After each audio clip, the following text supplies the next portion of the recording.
Oh, whoops, I forgot to resume recording. Okay, somebody's got to remind me to do that. So I lost the first couple of slides here. I'll try to repeat that.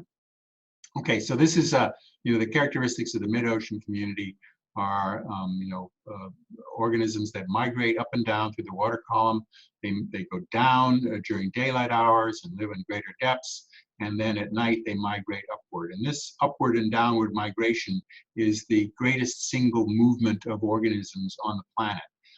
This is, gigantic transfer of biological material that occurs every day. And in fact, there are so many organisms moving up and down through the water column that they contribute to the physical mixing of the ocean. And one of the professors here at Florida State University, Dr. Dewar, was one of the first to realize this, and he published some really landmark papers showing that the movement of these organisms up through the water column actually had the effect of creating upwelling and then downwelling. And so the mixing of the water column is to some extent driven by the energy of the organisms that migrate upward and downward. Okay, another community are coral reef communities, and we've talked a lot about these. A key thing about coral reef communities is the oligotrophic nature of the ocean where coral reefs occur. And so oligotrophic means that there are strict limits in nutrients. And the corals that grow there and the animals that depend on the corals are able to attain high biomass because of this symbiotic relationship between the coelenterates, which are anemone-like animals, and dinoflagellates, which are the primary producers. So dinoflagellates are single-celled organisms, which also can occur as free-living plankton, primary producers in the water column. But in the case of corals, they form a symbiotic relationship. So the dinoflagellate lives within specialized cells within the coelenterate. They lend their color to their hosts, and they take sunlight and nutrients from the water column and fix new carbon, which is then available for the host and also to support dinoflagellate growth. And so they're able to create the base of the food chain being these, this coral productivity. Well, along with, the primary production that the corals entail, they also create substrate, complex burrows and places where organisms can attach. And because they're building calcium carbonate skeletons, these accumulate as rocky material, which tremendously transform the ocean regions where they occur. And so, we look around the globe, and there are places where there are massive carbonate accumulations. Well, those massive carbonate accumulations are the result, in some cases, of free-living shells of free-living organisms, but in many cases, reef-dwelling organisms which cluster together in these reefs, also produce massive amounts of mineralized carbon, calcium carbonate, and greatly alter the marine environment and also alter the geologic environment across geologic times. Characteristics of coral reefs are that they have very high diversity. That means there are many, many species that live within these climax communities, and they have high productivity. That is to say, they produce many grams of carbon per square meter of ocean area per year. And so coral reef communities are fascinating in terms of their beauty, in terms of the species that occur there. They're also incredibly important for protecting coastal areas and for contributing to the overall marine diversity, for protecting and guarding coasts, and also for, over geologic time, creating new land and new sea floor. An example that we've talked about previously is sort of the rocky intertidal zone. And here's another picture of a rocky intertidal zone. This is one I took again on the, I think British Columbia is where this picture came from. And you see the various features here. Now we've talked through this before, so some of this should be familiar to you. You know, here are the mussels, Balanus, and you can see some barnacles. The little white shells there are the barnacles,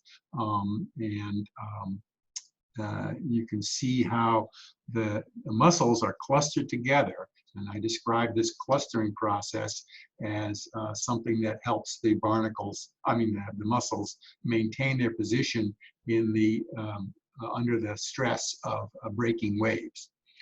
So this is, you can see, but right now the tide is out, so these barnacles are exposed, and they're exposed to air, but they can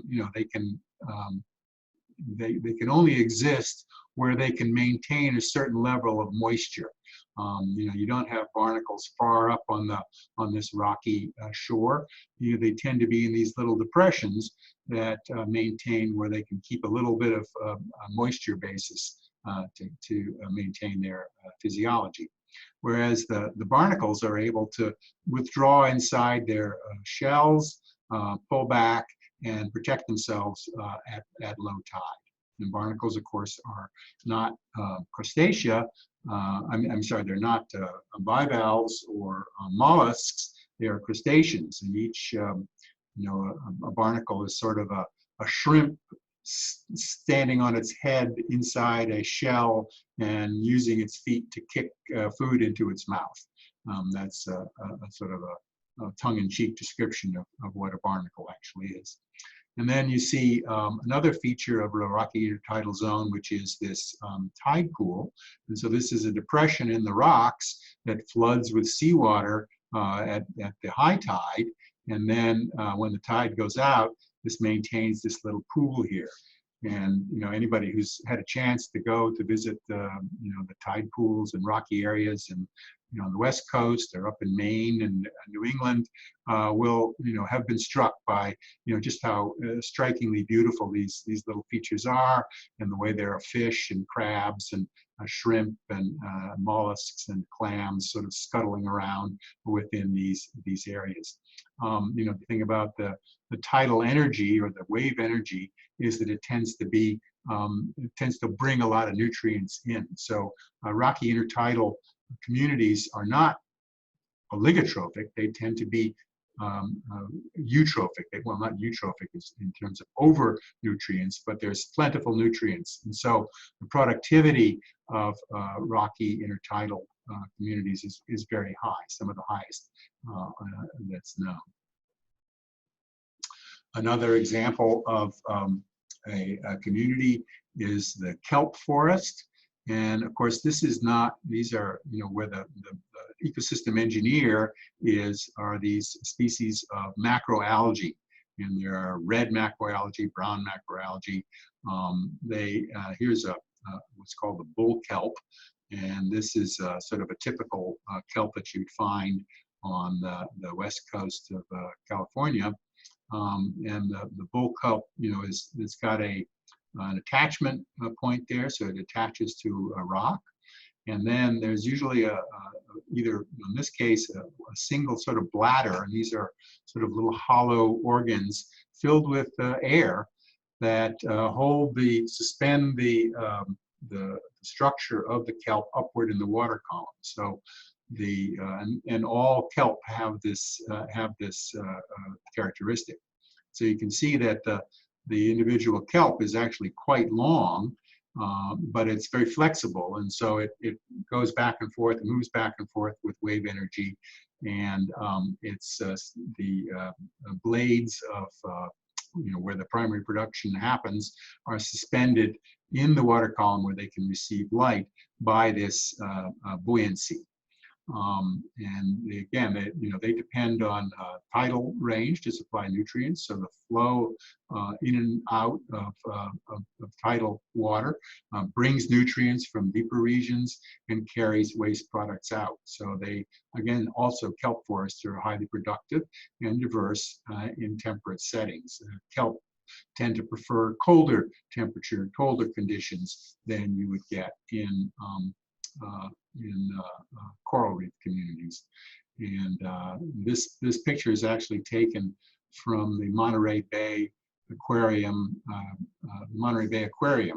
And so this is actually a tank, and you can see the edge of the tank here. And so they have an actual kelp forest inside this tank. And, it's a good way, though, to get an idea of, how productive this is, how many fish there are, and what the sort of the structure is. So that's an example there of that. What else to say about this? Kelp communities are an example of, keystone species.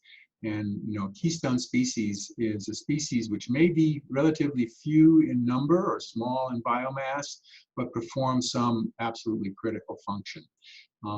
And the keystone species for kelp forests is the sea otter. And I should now have a little picture of a cute sea otter, but most of you know what that looks like. So sea otters are mammals, so swimming mammals, with a thick fur that enable them to survive in cold water. And sea otters make a living by catching anemones and urchins. And so they dive down amongst the kelps and they grab mollusks and particularly sea urchins. I bring up sea urchins because sea urchins are predatory on kelp.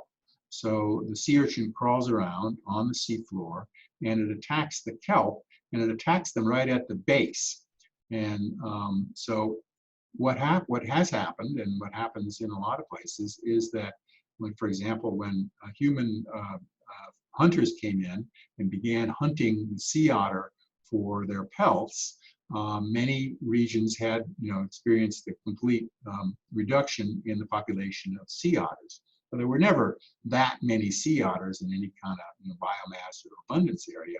But once the sea otters were gone, once that predatory control on sea urchins was removed by human disturbance, then the sea urchins attacked the roots of the kelp, and the kelp couldn't survive and drifted away. And so by wiping out the sea otters, hunters inadvertently wiped out the kelp forests as well. And so sea otters are one of the protected marine mammals, and the resurgence of their population in California has resulted in kelp forests again dominating. Okay, so those are some examples of mid-ocean communities and coastal communities. But we talk about the ocean, and we say that it covers 72% of the Earth's surface. Well, about 70% of that 72% of the Earth's surface is the deep ocean, ocean depths below 2,000 or 3,000 meters. And this environment is lightless and nutrient poor. So all of the light is extinguished by passage through the water, and most of the productivity gets consumed at the upper portion of the water column. And so the source of nutrients, the source of carbon across most of the deep ocean is the rain of organic particles that can make it through, can sink all the way down to the bottom. And this tends to be, it tends to mean that the deep sea is food limited. There's, it's oligotrophic in the sense of, very little organic carbon being available. However, despite the fact that the deep ocean is nutrient poor, this is an example of a filter feeding anemone, Venus purse. And so it's sitting here waiting for particles to drift by. You can also, if you look at the bed here, you can see some shells of organisms. A lot of these would be foram shells, foraminiferan shells, particularly these white ones. And so these are the tests of the shells of organisms that would live up in the water column and then die, and their shells sink to the bottom. Of course, these calcium carbonate shells are only preserved above the CCD, as you all remember. the calcium compensation depth. Below the calcium compensation depth, these carbonate shells would dissolve and disappear. So you can tell by looking at this picture that, we're probably at a depth of, something less than 2,000 meters. And so this picture was taken, in fact, at about 1,800 meters in the Gulf of Mexico from submarine Alvin. Well, despite the fact that the ocean, the deep ocean, is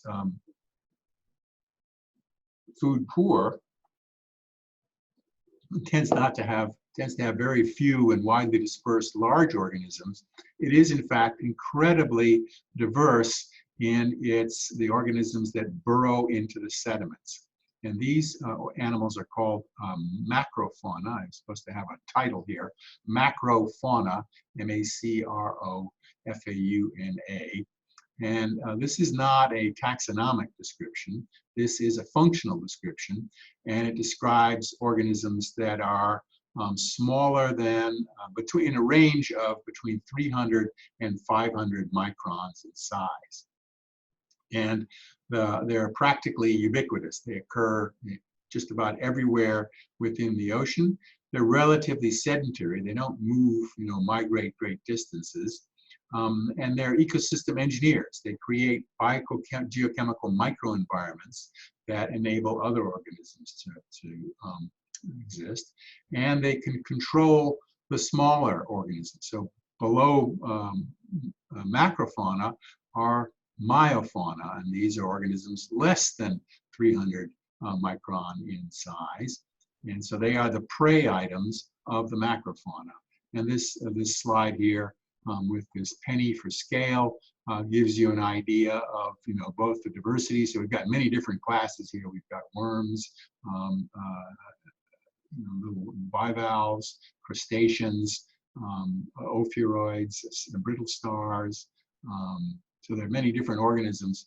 I think each one of these is a separate species, and the penny shows you just their size. So these are tiny organisms, and there are many. The diversity, the numbers of different species is extremely high. So some of the most diverse ecosystems or communities on the planet are, in fact, the deep sea benthos. And because of that, they can be used for characterization and monitoring. Let me see. So these slides were actually taken from the PhD defense of a student who defended yesterday, and I thought this was such a good slide that I borrowed from him, from Arvind Shantram, who defended his dissertation successfully yesterday, and this was one of his slides. So I thought I would show it today. Let's see.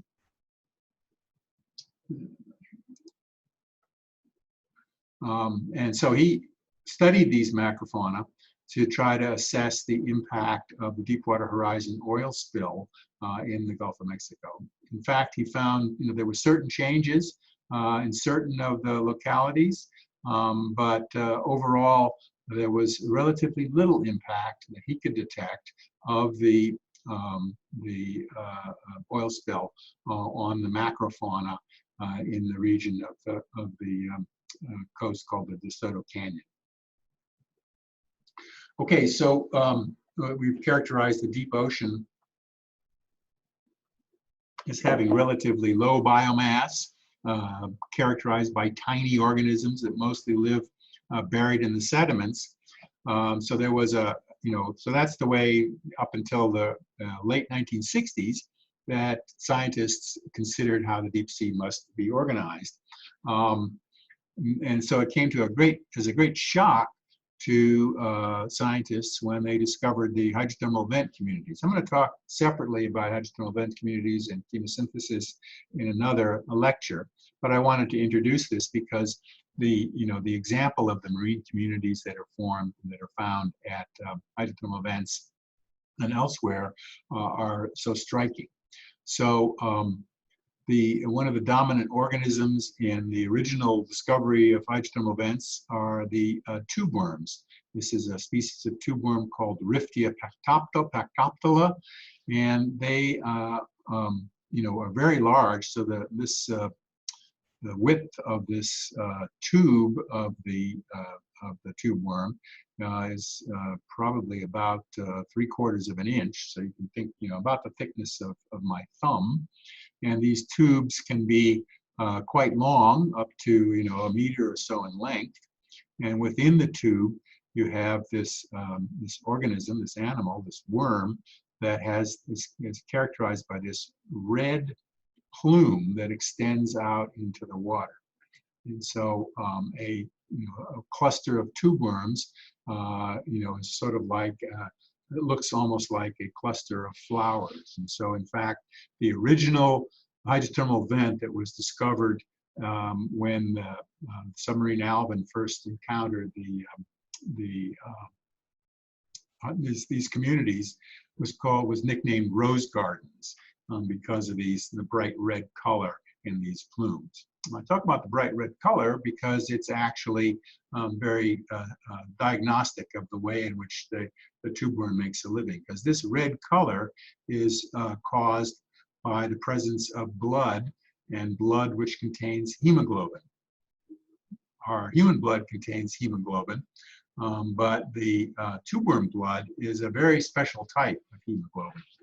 And so the hemoglobin that's in the blood of tube worms has the capability of simultaneously and reversibly binding both oxygen and hydrogen sulfide.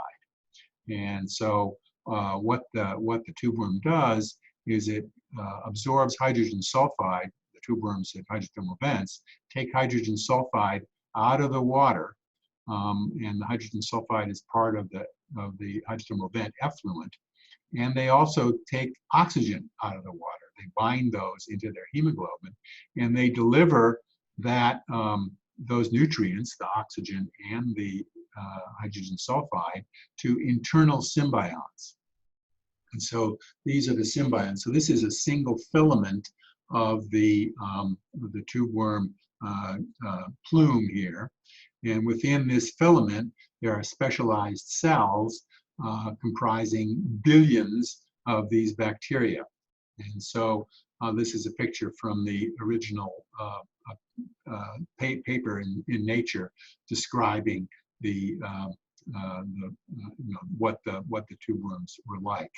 And so this was when this was discovered in the late 1960s, this completely altered the way people think about life on Earth and what kind of possibilities there are. I'll talk more about this in a subsequent lecture. So hydrothermal vents, have the property of being, having very, very high biomass, clustered around sources of chemical nutrition provided by the release of superheated water associated with seafloor spreading. And you can see, if you look here, that not only are there tube worms, but then there are also these crabs, and the crabs are predatory on tube worms. There are also little mussels and shrimp that live in here. There's some species of fish. So the tube worms have created their own habitat for additional species. And so hydrothermal vents tend to have not only tube worms, but other species living there. And these crabs are, you can actually just see this one crab. He's kind of reaching into the end of one of these tubes, and what he's trying to do is to pinch off a little piece of the plume to use for food. Okay, well, so that was the idea in hydrothermal vents, and early in my career, I was part of the discovery of chemosynthetic tube worms, supported not by hydrothermal vent effluents, but supported by hydrocarbons, oil and gas seepage. And so this is sort of a diagram. So these are tube worms, and they're similar taxonomically to the tube worms that you would find at hydrothermal vents. The difference is, so they have this red plume, and they have the hemoglobin containing blood. They have bacterial symbionts living within their bodies. And tube worms have, embryotically, as embryos, they have the digestive apparatus. So they have mouth, gut, anus, as as regular worms would do. But as adults, all those features are lost. They're completely vestigial. So the adult tube worm, depends completely on this ability to trap sulfide and oxygen and supply it to internal symbionts. The difference between tube worms that live at oil and gas seeps and tube worms that live at hydrothermal vents is that tube worms at seeps absorb their sulfide not from the water column, but from the sediments. So within the sediments, there's such a high rate of organic material from the oil that anoxic reduction of the anoxic oxidation of the oil produces hydrogen sulfide, and the tube worms are able to absorb hydrogen sulfide through the ends of their tubes, sort of like roots that are buried in this mud. So H2S is sort of percolating out. Initially, the young tube worms get it from the water column, but then when the adult tube worms grow up, they're completely getting all of their sulfide from their buried portions of their tubes. So in summary, a community comprises all living things that interact within a given area. So this is a fuzzy description, because you can draw the boundaries of a community in many different ways. But within each community, every species has a habitat that it is adapted to thriving in. And it has food that it eats, it has means of reproduction, it has ways of either avoiding predation or of acquiring prey items. And that habitat and the sum and the total of all those interactions are what we call the niche. So this is the address and the function of each individual species within a community. The interactions among species within a community can cover a wide range of dependencies, competition, predation, decomposition, and so there are many, many different ways of describing that interaction. And we showed a table earlier on describing predation, prey, commensalism, parasitism, symbiosis, mutualism. So there are many ways in which species can interact. But communities and the structure of any one community requires some level of stability, some degree of stability.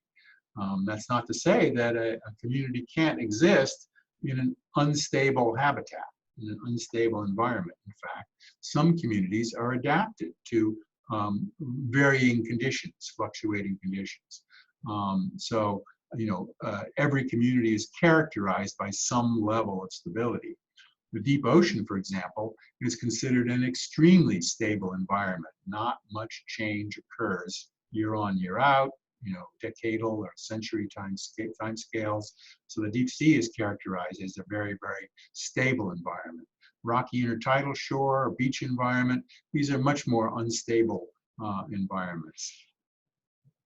But climate change and other disturbances are continually reordering marine communities.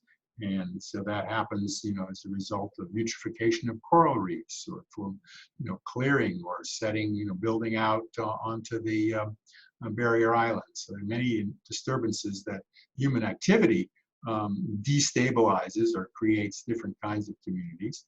And climate change, of course, along with everything else, is pushing the stability, and in many cases reducing the availability of productive habitat for marine organisms. All right, well, let me stop with this set of slides, and I'll get started on the nutrients from the sea. But before I do that, let me take a moment for questions, and go ahead and unmute yourself and ask a question if you have any question about anything that we've covered in this marine communities lecture, or anything I talked about today. I have a question.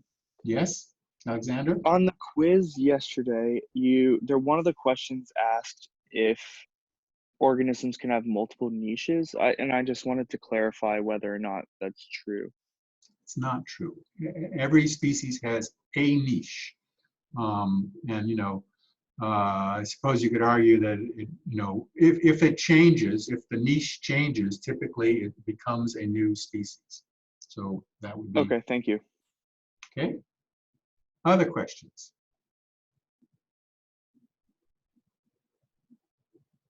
No other questions?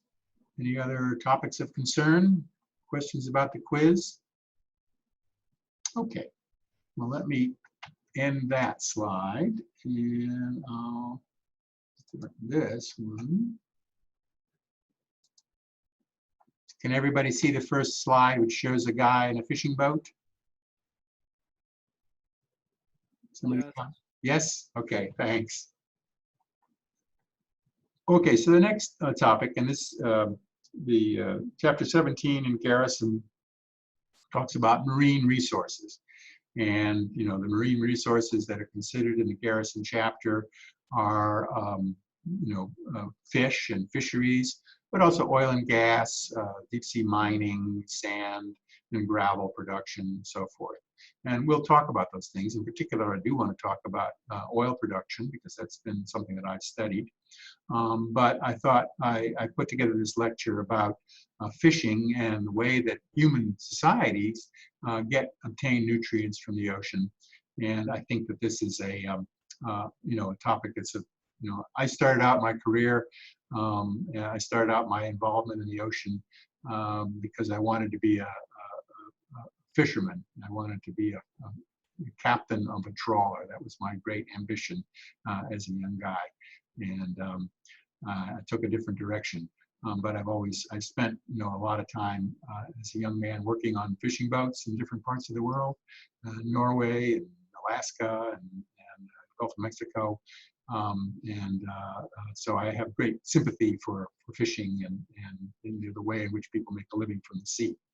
And so it was pleasing to me to put this lecture together. This particular picture I took in Nice, France, and these guys are getting ready to go out and fish. And they've got a little boat here. There are two of them on this crew, and I think what they're probably doing is putting out nets, seine nets. And so these are nets that would dangle in the water column. So these floats keep the nets upright, and then they wind the nets in on this little winch here. And they've got probably one marine diesel engine down here. They drive it with this little tiller. So they'll probably let loose their ropes here and drive out into the bay and see what kind of fish they can catch on the day there. So the human dependence on the ocean has great antiquity. So humans have depended on the sea for long, as long as the modern humans have existed on the planet. Some of the earliest communities of the Neanderthal have been found in caves near the coast in Spain. The reason for that is that the ocean is a plentiful source of food. And an example of what the role of the oceans may have played is illustrated by some recent discoveries here. I guess this was found a couple of years ago on the coast of the west coast of the North America. So as you all know, human beings did not originally exist on the North American continent. They evolved in Asia, Africa, Asia, and Europe. And they only migrated to the North American continent starting about 13,000, sometime after the last glacial maxima. So when the ice was still covered a lot of the land, and there was a land bridge between Russia or Siberia and Alaska. Human beings were able to migrate across that land bridge, and from that migration, all of the population of humans in North and South America started. Well, there's long been a debate about how this migration took place, and so we know from various anthropological and archaeological evidence that some groups of people migrated through the forests and came ashore and then propagated southward. But another idea is that there was a coastal theory, is that human beings migrated along the coast, and that allowed them to initially have successful communities on the new North American continent. And so this is a footprint which was carbon dated to be 13,000 years ago. It was found on Calvert Island in British Columbia. And so this is evidence for the coastal theory, so that there was at least some groups of the humans that occupied North America came in over the land bridge and then made their way down the west coast of the United States, and could have continued, all the way down, through what's now Mexico and toward South America. And where they would have, along the way, they would have found kelp forests, oyster bed, fish and seal populations, and these could have all been critical food sources for the early migrants.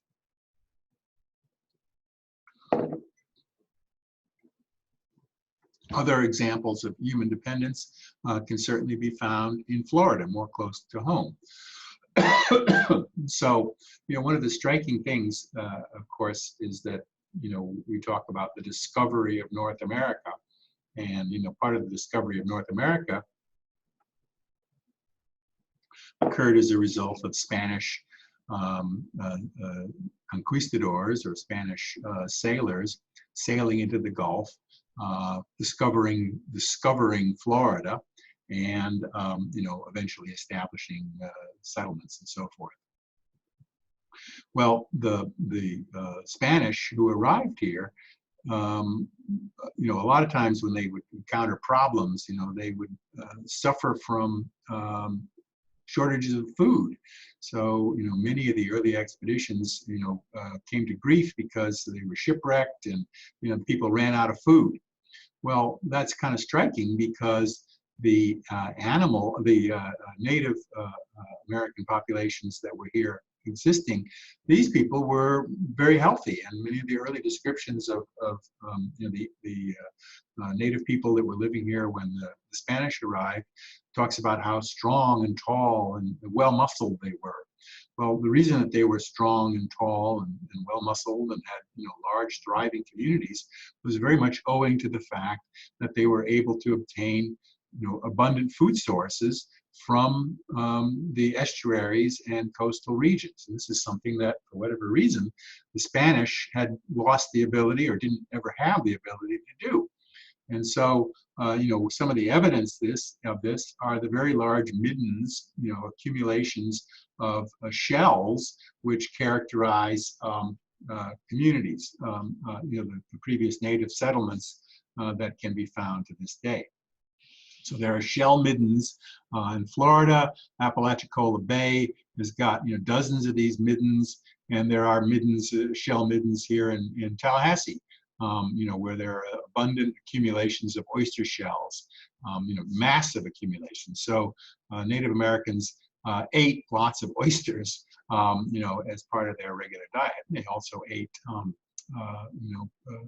manatees and fish and other organisms, other animals that they were able to hunt and capture in the oceans.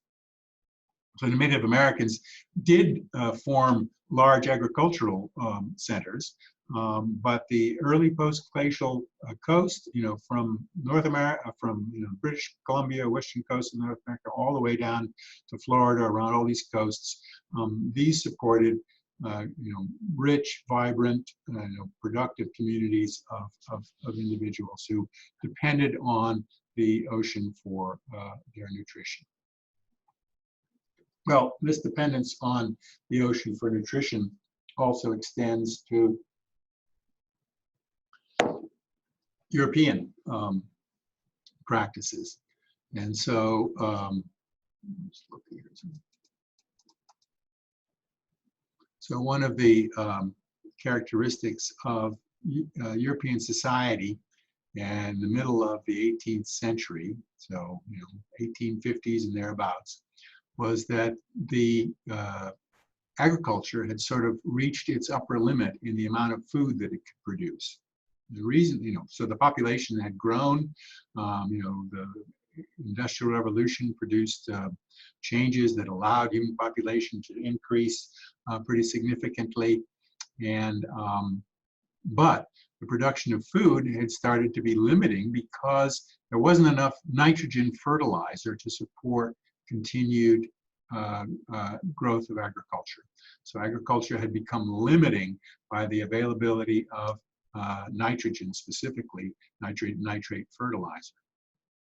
And that, limiting population, applied in that day to human populations, just as it, so that S-shaped curve and the carrying capacity of the habitat for European humans had also sort of run up against its upper limit there. And so human populations in Europe, were subject to famines and starvation when there were poor harvests, and population growth was quite limited. Going into this detail because one of the things that sort of changed and created a real change in agricultural practices was the discovery off the coast of Chile and Peru of what are called guano islands. So guano islands are, there's a bedrock down here, but there were literally hundreds of feet of accumulated guano manure from populations of seabirds. In particular, this picture shows the Guanay cormorant. And so this is a bird that dives. Cormorants, cormorants from Florida, we have cormorants here. But this is a species of cormorant that lives in colonial communities. So they densely pack together, and they make their nests, they form their nests from their own guano. These are also a part of the world where there's very, very rare, it's very seldom that it rains. And so these guano accumulations could, form really, really massive mounds of material. Well, why is this important? So Alexander von Humboldt, the great explorer, German explorer, was the first person to find these islands. And he looked at this material and said, wow, I wonder if we could use this manure as a source of fertilizer, the way that they used animal manure, cow manure, in agricultural practices and traditionally. So the idea was that they could use bird manure, bird guano, as a source of fertilizer. And this turned out to be incredibly successful. The nitrogen content in the guano was extremely high. And so they began to mine the guano on these islands, pack it into ships, and send it back to Europe. And this is a picture taken probably around the turn of the century of the unfortunate souls who were condemned to harvest guano from these guano islands. This was not a job that you would want to do because you probably heard the term shanghaied. Well, shanghaied was where that came from was that people who operated these guano mines would go to ports in Asia, and they would find people, they'd get them drunk or they'd drug them, and then they'd take them to sea and bring them to these guano mines. And it was essentially a death sentence. And here's a more contemporary picture of people harvesting this guano, filling up sacks. And you can see that it's not a job that anybody would want to do. Lack of water, very, very unsanitary, no shelter from blazing hot sun. But it was extremely important. And it took about 20 or 30 years, but essentially all of this guano was mined down. And so, in the present day, there's very little left of these original guano islands, where previously there was almost 1,000 feet or so of accumulated material. So, here's an example of a nutrient from the sea flowing through through an ecological process and actually being extremely beneficial for human society. So everybody who tried this guano as fertilizer was amazed at the way that it increased the yield from their crops. Well, what do cormorants eat, and why are they so abundant? Well, cormorants eat a particular kind of fish called anchovy. And this is a picture of a school of anchovy taken from below. You can see all these individual fish in this giant swarm. So anchovies are an example of schooling fish. They form these really, really dense schools. And the schools sort of behave like a superorganism. And you've probably all seen big flocks of birds, flying, and how they sort of undulate and change, and everything is moving together. Well, anchovy behave in the same way within the ocean. Anchovy are plankton feeders, so they're eating zooplankton, and they grow pretty rapidly. Let's see, I have another picture of, yeah. So here's a picture to give you a sense of size.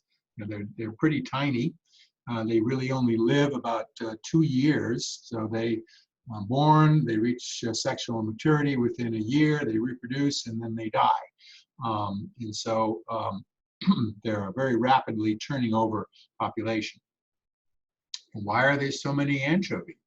All of a sudden, oceanography turns out to be important. Well, what's happening along the coast of South America? Well, there's a south blowing current. There's a wind that blows along the coast of Chile and Peru. Okay, now we know that in the southern hemisphere, the Coriolis effect is going to move things to the right or the left of the direction of flow.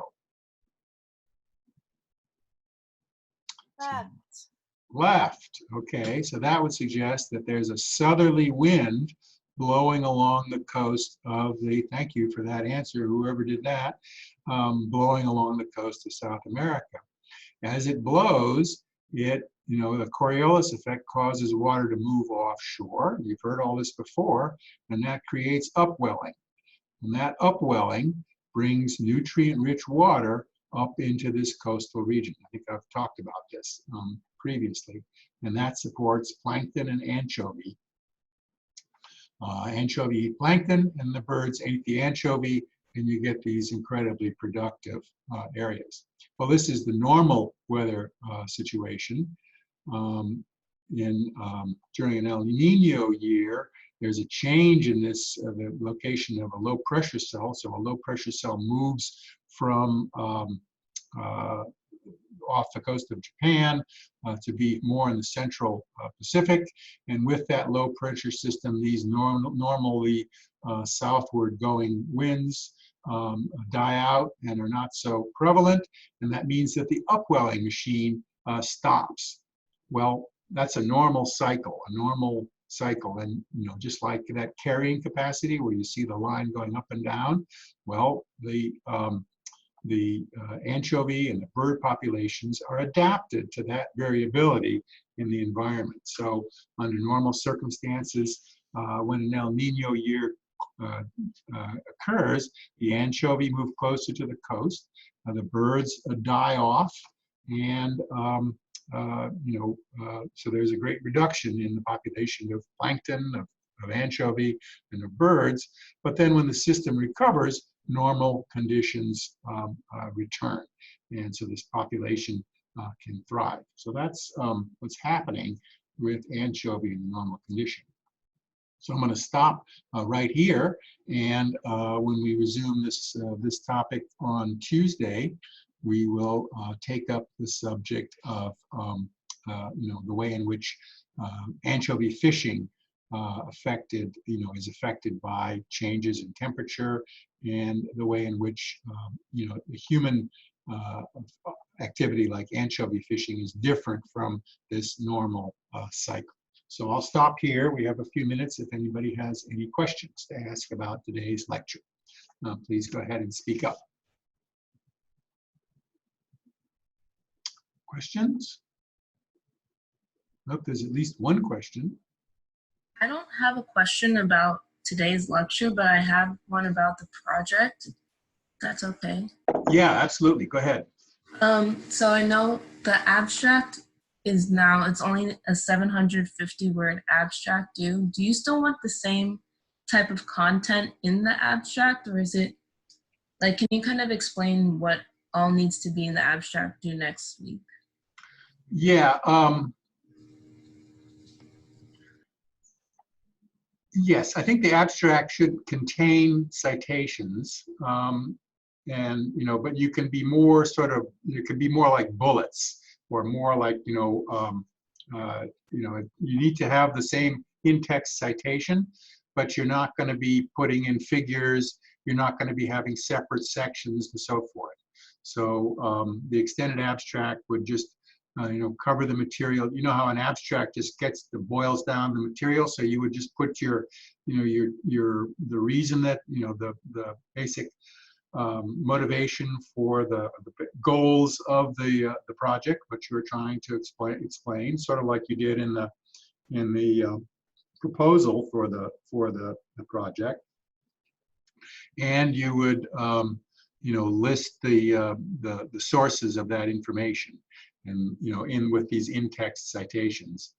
And then at the so you turn in a 750 word summary of your findings, summary of your presentation, and then you would have a bibliography of the sources that you used and the sources that you cited in the abstract text. Does that make sense? Yes, thank you. Okay, and that's due, I guess, next week, right? So, in a draft form, that's due next week, along with your draft of or at least an outline of the slides that you're going to show for your in-class presentation. Okay, any other questions?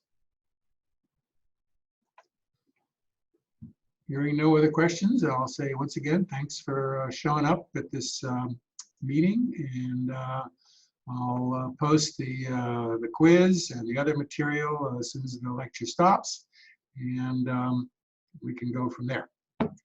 All right, goodbye, everybody.